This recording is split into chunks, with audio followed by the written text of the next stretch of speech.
Shalom, selamat berjumpa kembali dalam kasih Kristus. Sebelum kita mendengar firman Tuhan, saya ingin memuji Tuhan terlebih dahulu, supaya kita semua yang ada di rumah, yang sedang menantikan kapan selesai COVID-19, mari kita bersama-sama mendengar pujian yang saya akan sampaikan sebentar. Biarlah pujian ini menjadi hiburan buat kita semua yang sedang menantikan begitu lama COVID-19 tidak selesai. Kita tidak tahu kapan selesainya. Tapi yang pasti banyaklah berdoa, meminta pada Bapa di surga supaya Tuhan mempercepat COVID-19 ini selesai. Tapi puji Tuhan, belakangan ini, beberapa hari ini yang sembuh begitu banyak. Saya lihat sudah mencapai, ada yang satu hari 1027, kemarin hari 1000, ada 884, itu belakangan beberapa hari ini. Itu tandanya bahwa kita sudah menemukan obat yang baik untuk menerima kesembuhan dari COVID-19 ini. Mari kita memuji Tuhan lebih dahulu. Tak terbatas kuasa-Mu Tuhan, semua dapat Kau lakukan. Apa yang kelihatan mustahil bagiku, itu sangat mungkin bagimu. Di saatku tak berdaya, kuasa-Mu yang sempurna. Ketika ku percaya, mujizat itu nyata bukan karena kekuatan, namun Roh-Mu ya Tuhan. Ketika ku berdoa, mujizat itu nyata. Ketika ku berdoa, mujizat itu nyata. Mari kita berdoa. Bapa di surga, terima kasih untuk hari ini di mana Tuhan akan sampaikan firman Tuhan. Biarlah setiap firman disampaikan benar-benar isi hati-Mu Tuhan. Dan hamba siap selalu untuk menjadi salam berkat melalui hidup hamba-Mu. Biar nama Tuhan semakin dipermuliakan. Terima kasih Bapa. Dalam nama Tuhan Yesus hamba sudah berdoa dan hamba bersyukur. Yang percaya katakan amin. Shalom. Selamat jumpa kembali dalam kasih Kristus. Saudara, kalau saya nyanyikan lagu Tak Terbatas Kuasa Tuhan ini, saya teringat akan di tahun 2006, di mana saya mendoakan seorang yang buta 30 tahun, dan dia bisa melihat kembali dengan pujian ini. Ya, cukup panjang kesaksiannya karena orang ini datang dari Malang, namanya Pak Puspo Asmoro, saudaraku ya. Dia buta karena dia punya istri orang Kristen, dia sendiri seorang kiai, dan tapi dia tidak mau percaya akan Yesus, dan akhirnya ketika dia buta mata sebelah dan istrinya bujuk untuk pindah agama, dan dari suaminya marah-marah, dia tidak akan mau pindah agama sampai mati pun. Nah akhirnya mata dua-duanya buta, disitulah dia baru bertobat dan dia mencari Tuhan. Dan berjumpalah dia dengan saya di Jambi waktu itu di tanggal 13 Desember tahun 2006. Sekarang sudah 14 tahun yang lalu, sampai hari ini dia tetap bisa melihat. Ketika saya menyanyi lagu ini, saya menari, dan ternyata di dalam tarian itu ada mujizat. Sehingga ketika saya katakan bahwa di saatku tak berdaya, saya bergerak, saya menyamping ke kiri ke kanan seperti orang menari, dan saya lihat Pak Puspo menengok ke kiri ke kanan, dan saya terkejut sekali. Saya bilang, Pak Puspo melihat saya? Ya, saya melihat. Saya kira Anda sebagai saya itu orang Batak atau orang Ambon, ternyata orang Chinese. Ternyata betul dia bisa melihat. Beri kemuliaan buat Yesus. Nah inilah tentang tarian. Tarian adalah senjata rohani. Inilah tema khotbah saya pada hari ini. Saya bacakan dulu Mazmur 150 ayat keempat. Mazmur 150 ayat keempat. Demikian firman Tuhan. Pujilah dia dengan rebana dan tari-tarian. Pujilah dia dengan permainan kecapi dan seruling. Jadi tarian itu pengertiannya secara profetik berasal dari kata profet yang arti kenabian. Nah, orang yang suka menari itu punya sifat nabi, saudaraku, yang akan menyampaikan pesan-pesan Tuhan. Nah, nabi adalah punya karunia bernubuat, menyampaikan apa yang belum terjadi. Itu nabi, ya. Yang dikatakan nabi adalah orang yang punya karunia untuk bernubuat. Ya. Seorang nabi adalah seorang yang mendengarkan perkataan Tuhan. Ya, dia kalau mengajar atau berkhotbah, dia tidak mengandalkan kekuatannya sendiri, tapi mengandalkan hikmat, yaitu ketika Tuhan bicara kepada dia. Maka biasanya seorang nabi itu pendengarannya sangat peka, ya, menangkap hati Tuhan dan menyampaikan kata-kata Tuhan kepada banyak orang. Hal inilah, ya, sama dengan tarian profetik, ya, di mana melalui tarian profetik kita dapat menyampaikan perkataan dan hatinya Tuhan. Hal ini diperoleh dari hasil hubungan intim dengan Tuhan dan memiliki pengetahuan yang benar akan Tuhan serta mau dipimpin oleh Roh Kudus. Ya, coba kalau kita baca dalam kitab Yohanes 14 ayat 26. Yohanes 14 ayat ke-26.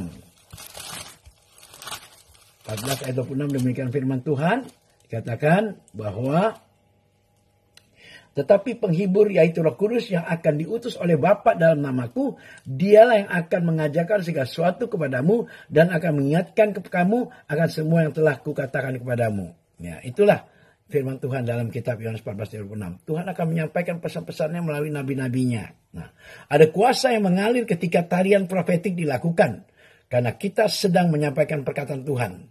Ibrani 4 ayat 12. Saya bacakan lagi ya supaya Anda lebih paham. Ibrani 4 ayat 12 demikian firman Tuhan. Ya. Nah, sebab firman Allah itu hidup dan kuat dan lebih tajam daripada pedang bermata dua manapun. Ia menusuk amat dalam sampai memisahkan jiwa dan roh, sendi-sendi dan sumsum. Dia sanggup membedakan pertimbangan dan pikiran hati kita. Nah, itulah kata-kata Tuhan, kata-kata profetik ya. Tarian profetik adalah sebuah kehidupan kita dalam mengalami berjalan bersama Tuhan melalui tarian yang dilakukan. Ya, bentuk ekspresi penyembahan yaitu tarian. Ya, jadi saudara kalau sedang memuji Tuhan dengan tarian, ya goyang kiri, goyang kanan, itu adalah tarian profetik yang Tuhan mau supaya kita penuh dengan kuasa. Ya. Karena tarian itu ada kuasa, saudaraku ya. Menari adalah salah satu bentuk ekspresi dari penyembahan kepada Tuhan. Ya. Contohnya, gerakan angkat tangan kedua tangan adalah bentuk memuji dan menyembah kepada Tuhan. Juga bisa sebagai ungkapan ekspresi seorang anak yang minta dipegang oleh ayahnya. Ya, itu angkat tangan, ya saudaraku ya. Nah, gerakan berputar adalah seperti remaja di taman yang luas sedang menikmati keindahan alam. Ya.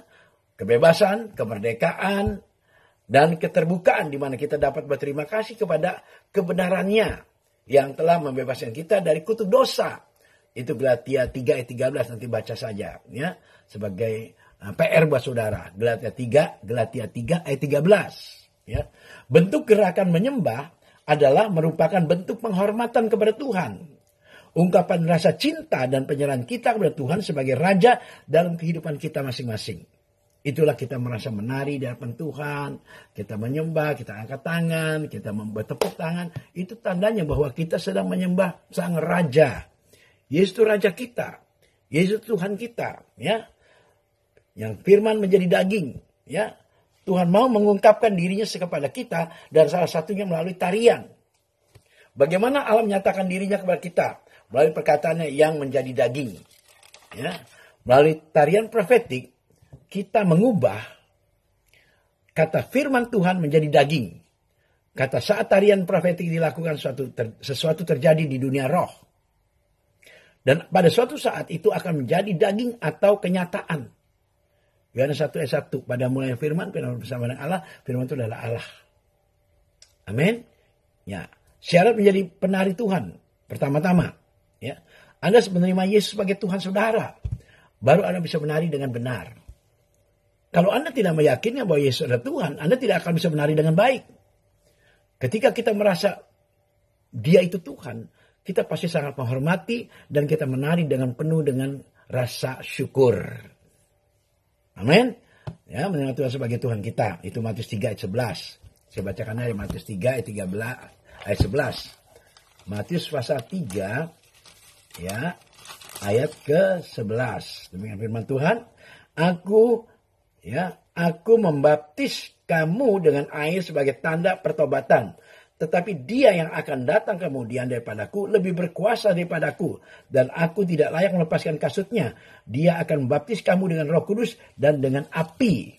Oh ya. menerima Yesus sebagai Tuhan saudara. Ya. Yang kedua, dipenuhi dengan Roh Kudus.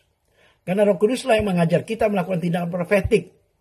Yohanes 14 ayat 26. Ntar kita baca saudaraku ya.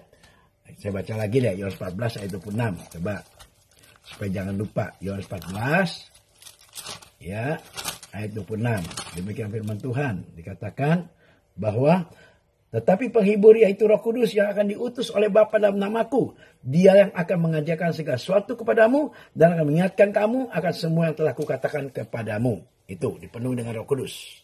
Ya. Yang ketiga, memiliki hubungan intim dengan Tuhan. Sumber dari semua tarian kita berasal dari Tuhan.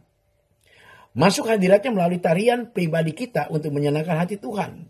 Itu Kidung Agung 1 ayat 4. Ya. Nanti baca di rumah. Ya. Hidup dalam kekudusan. Kalau Anda ingin menari dengan baik di hadapan Tuhan, Anda harus benar hidup dengan kekudusan. Jangan penuh dengan kotor-kotor dan duniawi. Nggak akan bisa untuk masuk dalam hadirat Tuhan. Ya.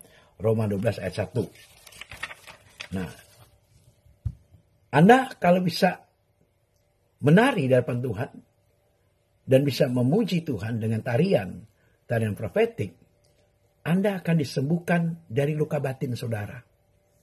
Kalau Anda kepahitan, kebencian, Anda bisa sembuh melalui tarian. Karena Anda bersuka cita dalam Tuhan. Waktu menari jangan buka mata kalau boleh.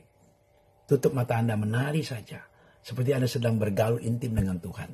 Ya, ada roh yang keluar dari setiap tarian.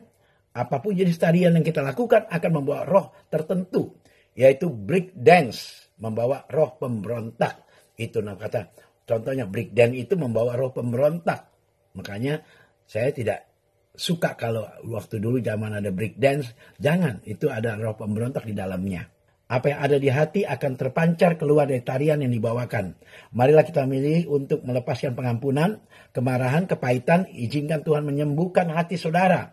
Sehingga kita dapat menari dengan roh yang benar. Ya, Kolose 3:13. Yang terakhir, kita punya hati seorang murid. Baru Anda bisa menari dengan benar. Memiliki hati seorang murid, dia mau diajar, dia nurut, ya, dan belajar mendengar suara Tuhan sampai tarian kita mengangkat keluar roh itu, ya, letih, lesu akan keluar semuanya dan timbullah sukacita, ya. Yesaya 50 ayat keempat, nanti baca di rumah, ya. Yang ketujuh, mempunyai hati seorang hamba, yaitu rendah hati, baru bisa menari dengan baik. Yang kedelapan, tunduk kepada sang pemimpin. Dalam tim pasti ada pemimpinnya. Kalau ketika Anda tunduk pada leader, worship leader, ikutin saja, maka Anda bisa masuk di dalam hadirat Tuhan, di dalam tarian saudara. Ya, yang ke-9, menari dengan hati yang bergelora, sungguh-sungguh, mantap, penuh ucapan syukur. Pasti tariannya penuh kuasa. Ya. Yang ke-10, disiplin dalam menari. Wahyu 2 ayat 25-28. Ya, itu. Yang terakhir, disiplin dalam pertemuan tim supaya kesatuan itu menjadi solid. Itulah rahasia tarian yang profetik, ya. Tuhan memberkati. Sampai di sini karena waktu nggak cukup, saya percaya saudara diberkati Tuhan.